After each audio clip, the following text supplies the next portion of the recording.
প্রিয় দেশবাসী, আমাদের তরুণদের রক্ষা করুন, তাহলেই আমরা সবাই এবং আমাদের প্রিয় মাতৃভূমি রক্ষা পাবে। যারা দেশ ছেড়ে পালিয়ে গেছে তারা বুঝে গেছে তরুণ যোদ্ধারা তাদের পুনরুত্থানের পক্ষে ভীষণ রকম বাধা। জুলাই অভ্যুত্থানের সম্মুখ যোদ্ধা, ইনকিলাব মঞ্চের মুখপাত্র শরীফ ওসমান হাদির উপর সম্প্রতি যে হামলার ঘটনা ঘটেছে তা শুধু একজন ব্যক্তির উপর আঘাত নয়।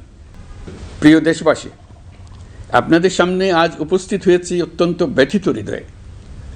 এই আনন্দের দিনে গভীর বেদনার সঙ্গে জানাচ্ছি, জুলাই অভ্যুত্থানের সম্মুখ যোদ্ধা, ইনকিলাব মঞ্চের মুখপাত্র শরীফ ওসমান হাদির উপর সম্প্রতি যে হামলার ঘটনা ঘটেছে তা শুধু একজন ব্যক্তির উপর আঘাত নয়, এটি বাংলাদেশের অস্তিত্বের উপর আঘাত, আমাদের গণতান্ত্রিক পথ চলার উপরে আঘাত। শরীফ ওসমান হাদি বর্তমানে সংকটাপন্ন অবস্থায় চিকিৎসাধীন। তার চিকিৎসা ও নিরাপত্তা নিশ্চিত করতে সরকার প্রয়োজনীয় সব ব্যবস্থা গ্রহণ করেছে। ইতিমধ্যে উন্নত চিকিৎসার জন্য তাকে সিঙ্গাপুরে পাঠানো হয়েছে। আপনারা তার জন্য মহান আল্লাহ তাআলার কাছে অন্তরের অন্তঃস্থল থেকে দোয়া করুন। সরকার এই ঘটনাকে অত্যন্ত গুরুত্বের সঙ্গে দেখছে। ঘটনার সঙ্গে জড়িতদের প্রাথমিকভাবে চিহ্নিত করা গেছে। আমি দেশবাসীকে আশ্বস্ত করতে চাই, যারা এই ষড়যন্ত্রে জড়িত তারা যেখানেই থাকুক না কেন তাদের কাউকে ছাড় দেওয়া হবে না। আমি পরিষ্কারভাবে বলতে চাই, পরাজিত শক্তি ফ্যাসিস্ট টেররিস্টদের এই অপচেষ্টা সম্পূর্ণভাবে ব্যর্থ করে দেওয়া হবে। ভয় দেখিয়ে, সন্ত্রাস ঘটিয়ে বা রক্ত ঝরিয়ে এদেশের গণতান্ত্রিক অগ্রযাত্রা কেউ থামাতে পারবে না। আপনাদের প্রতি আহ্বান জানাই, সংযম বজায় রাখুন, অপপ্রচার বা গুজবে কান দেবেন না। ফ্যাসিস্ট টেররিস্টরা যারা অস্থিরতা সৃষ্টি করতে চায়, আমরা অবশ্যই ঐক্যবদ্ধ হয়ে তাদের মোকাবেলা করব, তাদের ফাঁদে পা দেব না। পরাজিত ফ্যাসিস্ট শক্তি এদেশের পবিত্র মাটিতে আর কোনো দিন ফিরে আসবে না। প্রিয় দেশবাসী, আমাদের তরুণদের রক্ষা করুন, তাহলেই আমরা সবাই এবং আমাদের প্রিয় মাতৃভূমি রক্ষা পাবে।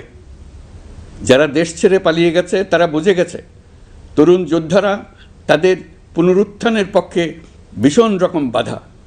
এই অস্ত্রহীন, ভীতিহীন, ব্যক্তিগত স্বার্থ সম্বন্ধে সম্পূর্ণ উদাসীন দৈনন্দিন এই চেহারার ছেলে মেয়েদের নিয়ে তাদের সাংঘাতিক ভীতি।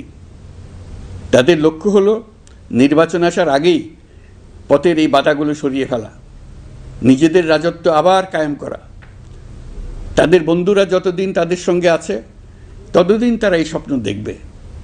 নির্বাচন হয়ে গেলে তাদের বন্ধুরা সমর্থন জোগাতে বেকায়দায় পড়বে। সেজন্যই তো এত তাড়াহুড়া। তারা চায় নির্বাচনের আগেই তাদের ফিরে আসা নিশ্চিত করতে। নানা ভঙ্গিতে এটা তারা করবে। এই চোরাগুপ্তা খুন করার যে উদ্যোগ, তার একটা রূপ। আরও কঠিনতর পরিকল্পনা নিয়ে তাদের প্রস্তুতি আছে। দেশের সবাইকে জোর গলায় বলতে হবে, আমরা তরুণদের রক্ষা করব। এখানে পুরনো আমলের দাসত্ব মেনে যারা আছে তাদেরকে দাসত্ব থেকে বের হয়ে আসতে হবে। উৎসবমুখর শান্তিপূর্ণ নির্বাচন করে আমরা সবাই মিলে দেশের উপর আমাদের পরিপূর্ণ দখল প্রতিষ্ঠিত করব। নির্বাচন অবধি আর বাকি মাত্র 2 মাস।